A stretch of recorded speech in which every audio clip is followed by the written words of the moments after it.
अस्सलाम वालेकुम। तो आ चुके हैं हम एक न्यू रिएक्शन वीडियो के साथ। तो देखते हैं हम इस वीडियो में क्या है। मैं हूँ लारा, चलिए आइए वीडियो देखते हैं।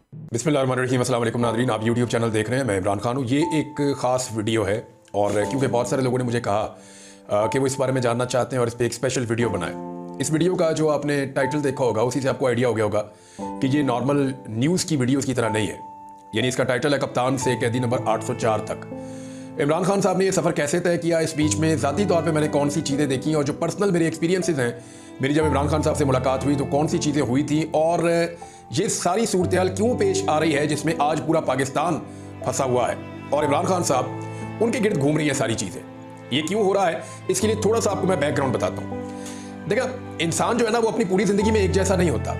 बचपन में वो किसी और तरह होता है, तालीम हासिल करके फिर किसी और तरह होता है, ज़िंदगी के नशेबो फराज गुजारता है तो किसी और तरह होता है, मुश्किलात में से गुजरता है, परेशानियों से गुजरता है तो कुछ और सीखता है। तो इंसान अपनी सारी ज़िंदगी सीखता रहता है। जो लोग नहीं सीखते वो पीछे रह जाते हैं। अच्छा, इसमें पीछे रह जाने का मतलब ये नहीं है कि वो ज़्यादा पैसे नहीं कमाते या उनके पास हो सकता है उनके पास डायरेक्ट एक फार्मूला है कि पैसे कमा रहे हैं, फैक्ट्रियाँ लगी हुई हैं, बनाई जा रहे हैं, करप्शन करी जा रहे हैं। पीछे रहने का मतलब ये नहीं होता कि पैसों में पीछे रह गए। पीछे रहने का मतलब ये होता है कि वो अपने आप को एक लेवल से ऊपर उठा नहीं सके। नबी अकरम सल्लल्लाहु अलैहि वसल्लम से तो अच्छी मिसाल दुनिया में हो ही नहीं सकती ना। तो आप दुनिया में सबसे बुलंद मुकाम पे हैं, लेकिन अगर उस दौर में दुनियावी नुक्ता नज़र से आप देखें तो आपके वसाइल नायत कम थे, बहुत मुश्किल ज़िंदगी आपने गुजारी है। तो आगे निकल जाने का मतलब ये होता है कि आपने इंसानियत की सतह पे अपने आप को किस लेवल पे बुलंद किया है। आपके अफकार, आपकी सोच, आपकी सलाहियतें, आपने उनमें कितना निखार पैदा किया है। तो आप हर दिन सीखते हैं और जो लोग सीखते हैं वही आगे बढ़ते हैं। लेकिन कुछ चीज़ें ऐसी होती हैं जो इंसान के अंदर तब्दील नहीं हो सकती। मिसाल के तौर पर बेशुमार लोग ऐसे होते हैं जो पैदाइशी तौर पे बहुत बहादुर होते हैं, उनके खानदान में भी लोग बहादुर चले आ रहे होते हैं। कई नस्लों के बारे में लोग कहते हैं कि यार ये वाली नस्ल के लोग बड़े बहादुर होते हैं। कईयों के बारे में कहते हैं ये थोड़े से लालची होते हैं, कईयों के बारे में कहते हैं ये थोड़े से कंजूस होते हैं। तो इनमें भी कोई थोड़ी बहुत हकीकत होती है। इंसान की नेचर को तब्दील करना जरा मुश्किल काम है। लोग अपने आप को ओवरकम करते हैं, सीखते हैं, लेकिन ये चीज़ें ज़्यादातर तब्दील नहीं होती। यानी एक आदमी जो है आदी है एक्सरसाइज का, वो बाकियों से मुख्तलिफ ही होगा। एक आदमियों से गुस्सा जल्दी आता है, एक आदमियों से गुस्सा आता ही नहीं। एक आदमी है वो डट जाता है, अड़ जाता है, पीछे नहीं हटता, किसी बात के ऊपर जो है वो ठान लेता है तो पूरी करता है, मुकाबला करने का आदी है। दूसरा आदमी है वो कंप्रोमाइज्ड है, वो हमेशा कंप्रोमाइज कर लेता है। जब भी मुश्किल पड़ती है वो नीचे बैठ जाता है, जमीन पे लेट जाता है। तो उसकी तरबियत और तबीयत वैसी है। तो इमरान खान साहब जो है वो एक कैप्टन से एक कैदी नंबर 804 तक का उन्होंने एक सफर तय किया। आज पाकिस्तान में नहीं, दुनिया में उनका तोती बोलता है। इसकी वजूहात क्या है, वो यहां तक कैसे पहुंचे, इसके लिए मैं आपको थोड़ा सा बैकग्राउंड वो बताऊंगा। जब मेरी इमरान खान साहब से पहली मरतबा तफसीली मुलाकात हुई, उससे पहले मुलाकात ऐसी ही थी, खान साहब सेमिनार में बोल रहे हैं, हम सुन रहे हैं, वो कोई तकरीर कर रहे हैं, हम कवरेज कर रहे हैं। तो मुझे 2011 में मौका मिला इमरान खान साहब के साथ बैठ के तफसील से बात करने का। मैंने एक इंटरव्यू भी किया था उस दौर में। एक इमरान खान साहब ने वहां पर मुझे एक बात की और वो बात मैंने पहली मरतबा सुनी। उन्होंने कहा, इमरान, एक होती है किलिंग इंस्टिंक्ट। ये बात मैंने उस दिन से मुझे आज तक याद है। इमरान खान साहब ने कहा कि इमरान, एक होती है किलिंग इंस्टिंक्ट। इसका मतलब यह होता है कि जब आप अपने दुश्मन को काबू कर लें और जकड़ लें तो फिर आप उसको तब तक ना छोड़ें जब तक आप जीत ना जाएं। मैंने किलिंग इंस्टिंक्ट के ऊपर जो है वो पढ़ा, मैंने देखा एग्जैक्टली ये ऐसी चीज है, ये फाइटर को सिखाई जाती है। यानी अगर आपका दुश्मन नीचे जा रहा है तो फिर आप उसके ऊपर ताबड़तोड़ हमले करें जब तक कि वो शिकस्त ना खा जाए या उसका आप काम तमाम ना कर दें, तब तक आपने उसको छोड़ना नहीं है। और मैंने खान साहब से, हम जर्नलिस्ट में सवाल करने की आदत है, मैंने पूछा, खान साहब, अगर आपके दुश्मन की किलिंग इंस्टिंक्ट बहुत अच्छी है और आप फंस गए, उसके काबू आ गए, देन व्हाट, फिर क्या होगा? तो इमरान खान साहब ने कहा, जी फिर तो लास्ट बॉल तक। यानी ये पूरा लुब्बे लुबाब है इमरान खान साहब की जिंदगी का कि अगर उनका दुश्मन, उनका मुखालिफ उनके काबू आ जाए तो फिर वो इस बात पे बिलीव करते हैं कि जब तक कि मैं इसको शिकस्त नहीं दूंगा मैं इसको नहीं छोड़ूंगा। लेकिन अगर कभी वो खुद काबू आ जाए तो वो इस चीज पर बिलीव करते हैं कि मैं आखिरी बॉल और आखिरी खून के कतरे तक मज़ामत करूंगा। और ये बात इमरान खान साहब ने मुझे कई दफ़ा, मैंने वैसे भी उनको कहते हुए सुना, लेकिन ये मुझे उन्होंने एग्जैक्टली इन्हीं अल्फाज में ये बात बताई थी। 3 जुमले अगर आप इमरान खान के अपने सामने रखें ना तो हार जीत के इस सारे मामले को, मामला हार जीत का है ना, इमरान खान हार नहीं मान रहा। बात इतनी सी है, हर थोड़े दिन बाद सोशल मीडिया पर लिखा होता है कि शौकत खानम, आपका बेटा हार नहीं मान रहा। सारी कोशिशें करके देख ली, पूरे जग का जोर लगा लिया, एक एक पत्ता खेल दिया, अपने लेवल से नीचे चले गए बहुत बड़े बड़े लोग, हार ही नहीं मान रहा। तो शौकत खानम का बेटा हार नहीं मान रहा। ये बात जो है वो आप अक्सर सोशल मीडिया पे पढ़ते भी हैं। तो हार जीत के ऊपर 3 चीजें इमरान खान ने बहुत इंपॉर्टेंट कही और वो रिकॉर्ड का हिस्सा है। इन्हें आप ज़हन में रखेंगे तो आपको समझने में मदद मिलेगी कि इमरान खान के साथ हुआ क्या और वो ये सब क्यों कर रहे हैं। नंबर 1 वो ये जुमला है जो बार बार कहते हैं कि हारता वो है जो हार मान लेता है।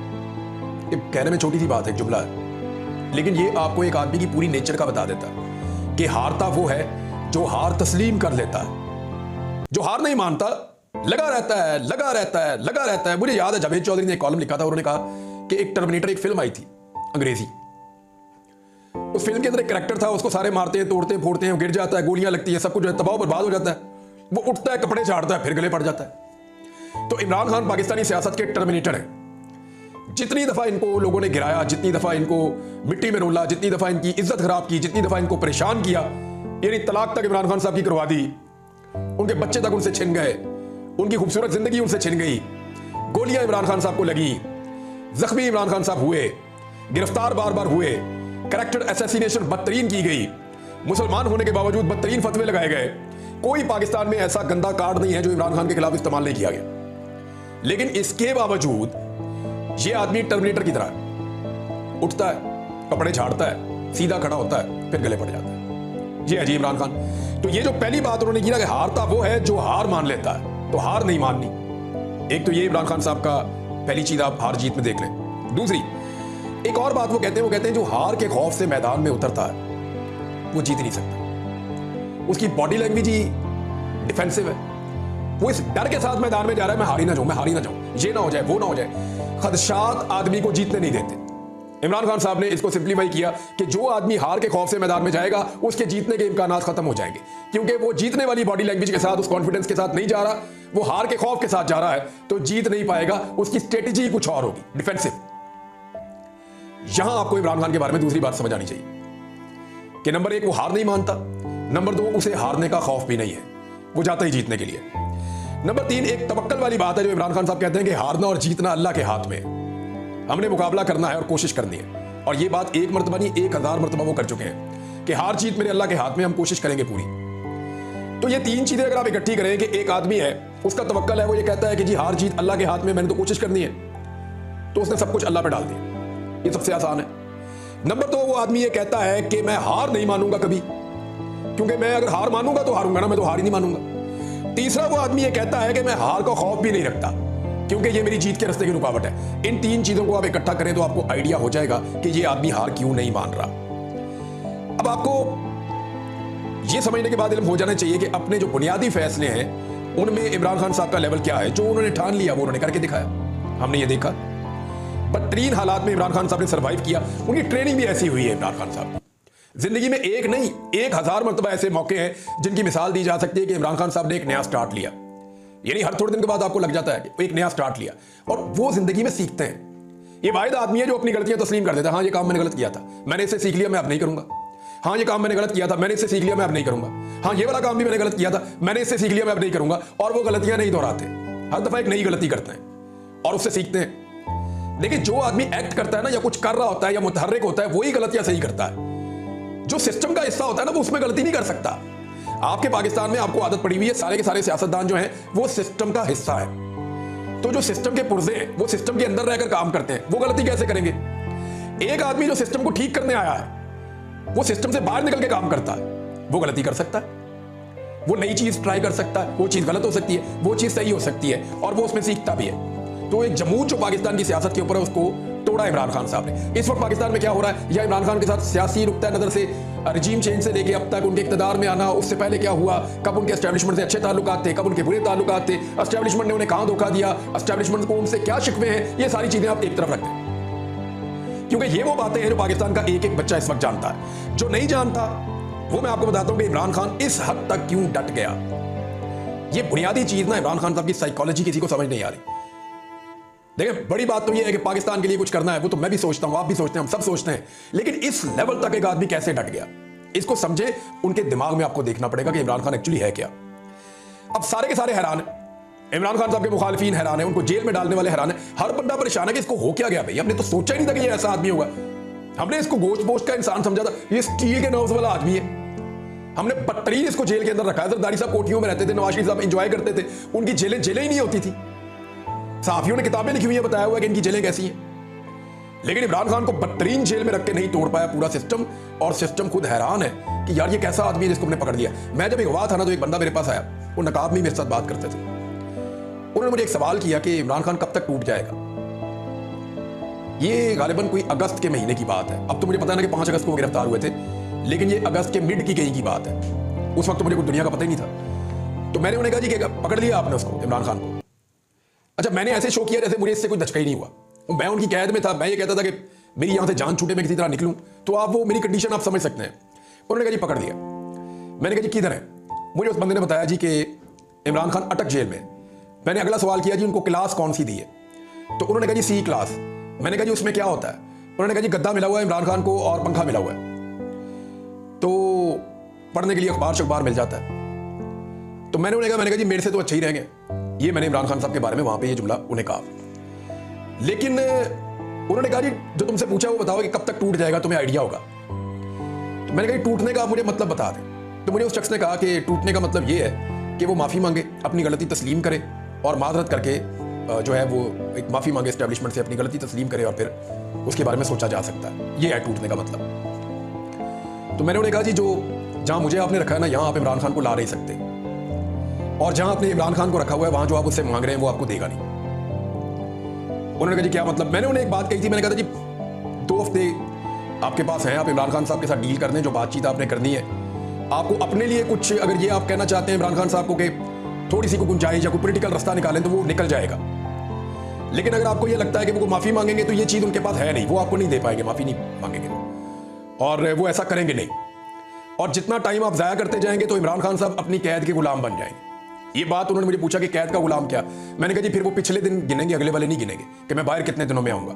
वो गिनेंगे मैं कितने दिनों से अंदर पड़ा हूं, मेरे साथ कितना जुल्म हुआ है। तो आदमी अपनी कैद का गुलाम बन जाता है एक वक्त के बाद कि मेरे साथ इतनी ज्यादती होगी, अब तो सवाल ही पैदा नहीं होता मैं कोई बात मानूं। और मैंने उन्हें कहा कि इमरान खान एडजस्ट हो जाएंगे।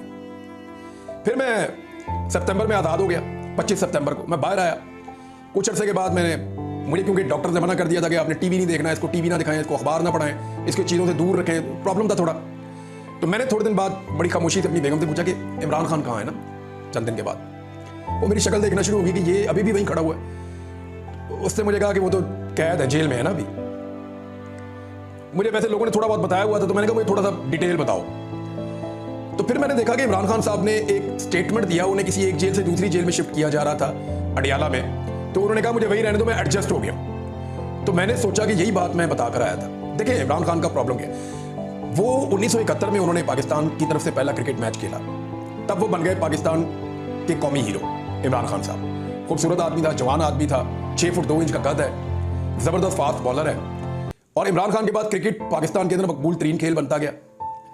इमरान खान साहब ने 1992 तक 21 साल तक लगातार एक हीरो का स्टेटस एंजॉय किया है। दुनिया में जो हीरो की उम्र होती है ना, वो थोड़ी सी होती है। ऐसे मेरे ख्याल में कितनी होती है उम्र हीरो की? 2 साल, 4 साल, 6 साल, 10 साल, 15 साल। हीरो की उम्र ज्यादा नहीं होती। नए हीरो आ जाते हैं, वो हीरो पीछे चला जाता है। लेकिन मजे की बात यह है कि आज भी क्रिकेट का नाम लेते हैं तो लोग इमरान खान का नाम लेते हैं और किसी का नहीं लेते। आज भी अगर सारे क्रिकेटर्स को आप इकट्ठा करते हैं, जो आज वाले हैं, कल वाले हैं, परसों वाले हैं, इमरान खान साहब के टाइम के, उनसे पहले वाले हैं, इमरान खान को बीच में खड़ा करें तो लोग इनको हीरो बोलेंगे। इमरान खान ने अपना स्टेटस क्रिकेट हीरो का 21 साल तक एंजॉय किया और वर्ल्ड कप जीत कर रिटायरमेंट ली। लेकिन ये जो हीरो का स्टेटस है ना, इमरान खान साहब ने क्रिकेट से रिटायरमेंट जरूर ली थी, लेकिन जो हीरो का स्टेटस उनके पास था उससे वो रिटायर नहीं हुए। उन्होंने अस्पताल बनाना शुरू किया, फिर कौम का हीरो। हॉस्पिटल बन गया, यूनिवर्सिटी बनाना शुरू की, फिर कौम का हीरो। यूनिवर्सिटी बनाई, उसके बाद लेक्चर्स देना शुरू किए, फिर कौम का हीरो। फिर सियासत शुरू कर दी, फिर कौम का हीरो। और फिर लगातार 18 साल कोशिश करने के बाद वो पाकिस्तान का वजीर आज़म बन गया, फिर कौम का हीरो। इमरान खान साहब के बाद जब चॉइस आई इक्तदार में और कंप्रोमाइज करना पड़ा उन्हें अपना हीरो का स्टेटस, तो गौर कीजिएगा कि इमरान खान साहब ने कौम को चूज किया कि मैं कौम के साथ खड़ा हूंगा, कंप्रोमाइज नहीं किया, इक्तदार चला गया। मैं इस बात का गवाह हूं, बहुत सारी चीजें मैं जानता हूं, उसकी तफसील में नहीं जानता, लेकिन एक बात आपको बताता हूं कि 1971 से लेकर अब तक पाकिस्तान की तारीख का सबसे लंबे अरसे तक हीरो रहने वाला शख्स इमरान खान है, 2024 तक। तो आपको क्या लगता है कि उसका जिंदगी का सरमाया क्या है? इमरान खान की जिंदगी का जो सबसे बड़ा एसेट है ना, वो उसका हीरो का स्टेटस है, जो उससे आज तक कोई नहीं छीन सका। आप किसी भी दौर में इन 50 सालों में पाकिस्तान के नंबर 1 हीरो का लिस्ट बनाएं तो पहले नंबर पे हमेशा इमरान खान ही आता है। शुरू हो जाए 1971 से लेकर 2024 तक, नंबर 1 हीरो पाकिस्तान का इमरान खान ही रहा है। हर दौर में, हर मौका पर, हर हैसियत में कोई भी काम कर रहा था, वो नंबर 1 अपनी जगह पे उसने अपने आप को रखा इमरान खान ने। तो अब 2024 में, 2023 में जाकर क्या वो अपना हीरो का स्टेटस जो है वो कंप्रोमाइज कर देगा? एक ऐसे मामले में माफी मांगकर जिसके लिए वो अपने आप को गुनाहगार भी नहीं समझता और लोगों की नजरों में गिर जाएगा, उस उम्र में, यानी 70-72 साल की उम्र में वो आदमी अब कंप्रोमाइज हो जाएगा जब इंसान ये सोच रहा होता है कि मैंने अपनी ये लास्ट इनिंग बेहतरीन खेलनी है, रिटायरमेंट से पहले मैं अच्छा खेल कर जाऊं। तो इस वक्त इमरान खान साहब अपनी जिंदगी का जो कुल सरमाया है कि सबसे लंबे अरसे तक हीरो का स्टेटस उनके पास है, इस मौके पर तो वो ये स्टेटस नहीं छोड़ने वाले। इसको थोड़ा सा आप समझ जाएं तो आपको आइडिया हो जाएगा।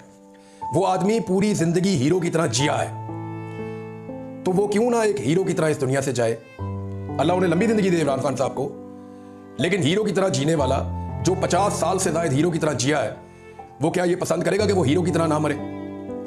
तो इमरान खान इसको एक अपॉर्चुनिटी के तौर पे भी देखेगा। इसको कोई नहीं समझ रहा बात को, लेकिन इस साइकोलॉजिकल कंडीशन को आप समझें। ये बातें अपनी जगह पे है कि वो पाकिस्तान के बारे में जो सोचते हैं, उन्हें लगता है कि ये मुल्क तबाह कर देंगे, उन्हें लगता है ये आइन तबाह कर देंगे, उन्हें लगता है ये मुल्क को खा जाएंगे, उन्हें लगता है कि मुल्क को गलत सिमत लेकर जा रहे हैं, मुल्क को ठीक ट्रैक पे डालना है। ये सारे मिशन अपनी जगह पे, लेकिन एक आदमी की साइकोलॉजिकल कंडीशन को आप समझें। और इमरान खान साहब ने अपने हर काम में हमेशा एक चीज आपको याद रखनी पड़ेगी, मैं कंक्लूड कर देता हूं इसको, कि इमरान खान ने अपने हर काम में हमेशा एक स्टैंड लिया। दुनिया की तारीख में आप हजारों साल उठाकर देख लें, जो आदमी ग्रे एरिया में नहीं ना रहता, ब्लैक एंड व्हाइट में आता है कि ये ठीक है और ये गलत है, और बड़ा क्लियर हो जाता है कि ये ठीक है ये गलत है, मैं यहां खड़ा हूं अपनी दलील के साथ, मैं अपनी जगह से नहीं हिल रहा। ऐसे आदमी से या तो लोग सख्त मोहब्बत करते हैं या सख्त नफरत करते हैं, आपको तीसरा आदमी नहीं मिलेगा। आप पाकिस्तान पूरे में सर्वे करवा लें, इमरान खान के बारे में आपको तीसरी सोच के लोग बहुत कम मिलेंगे, ना होने के बराबर। या तो लोग इमरान खान से शदीद मोहब्बत करने वाले आपको मिलेंगे जो उसको फॉलो करेंगे, या शदीद नफरत करने वाले मिलेंगे, क्योंकि इमरान खान ने स्टैंड लिया है। और हजारों साल की तारीख आप उठा ले, जिस आदमी ने भी स्टैंड लिया ना, या तो उसके आशिक बेशुमार थे या उसके मुखालिफ बेशुमार थे, या जो भी था वो बिल्कुल क्लियर था। लाइन बड़ी क्लियर हो जाती है जो आदमी क्लियर लाइन लेता है। हर उस आदमी के साथ आज भी यही होगा जो क्लियर लाइन लेगा। या तो आप उससे बहुत प्यार करेंगे या नफरत करेंगे, आप बीच का रास्ता रख ही नहीं सकते, आपको उसके बारे में ओपिनियन लेनी पड़ेगी।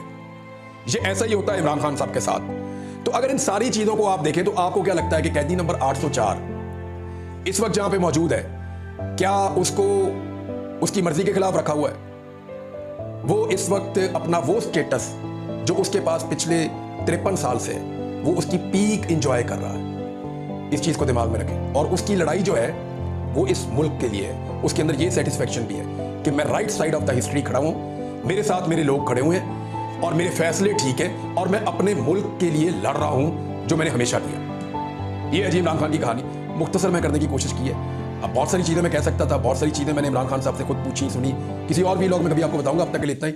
अपना ख्याल रखिएगा, अपने इस चैनल का भी। अल्लाह हाफिज़। कमेंट्स में बता सकते हैं कि वीडियो आपको कैसी लगी और मैं कैसी लगी, मेरा रिएक्शन आपको कैसा लगा। तो आप लोग हमें लाजिम बताइए वीडियो आपको कैसी लगी। डीएम भी कर सकते हैं, कमेंट में बता सकते हैं, और इस वीडियो का रियल लिंक आपको डिस्क्रिप्शन में मिल जाएगा, और मेरी सारे सोशल मीडिया के लिंक्स आपको डिस्क्रिप्शन में मिल जाएंगे। Please thanks for supporting us. मैंने कुछ ज्यादा एक साथ में बोल दिया।